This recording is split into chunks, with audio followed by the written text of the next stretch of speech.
Salut! Salut! Comment tu t'appelles? Caroline, des Scouts et Guides de France, donc une des 6 associations du scoutisme français. Enchantée Caroline! Donc si je ne m'abuse, c'est la fin de la conférence mondiale et tu te trouves là sur la tombe de Humayun.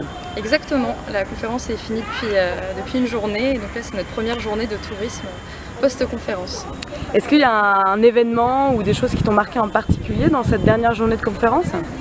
Ça a été une journée particulière et assez intense puisque on a notamment eu les votes pour la moitié du Conseil mondial qui est renouvelé tous les 3 ans. Et ça a été particulièrement marquant puisque ça a duré beaucoup plus longtemps que prévu, dû à la procédure qui n'est pas forcément hyper pratique et qui favorise pas mal les erreurs humaines. Donc voilà, on a passé plusieurs heures pour réussir au final, après moult rebondissements, à avoir un nouveau comité au complet. Très intense quoi. Et est-ce qu'il y a une personne ou des personnes ou des gens, des intervenants qui t'ont marqué particulièrement dans cette dernière journée de conférence ou pendant la conférence?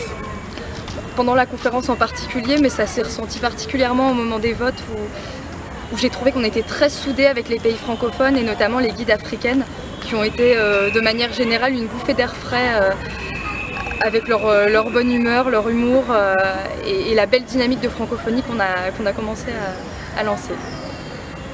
Très bien, est-ce que tu as quelque chose à rajouter encore pour le monde entier, Caroline? Eh ben, je suis très contente après une semaine dans un hôtel où on n'a absolument pas vu la réalité de l'Inde, d'avoir la chance de pouvoir découvrir un petit peu New Delhi aujourd'hui. Super, merci beaucoup. Merci. Salut.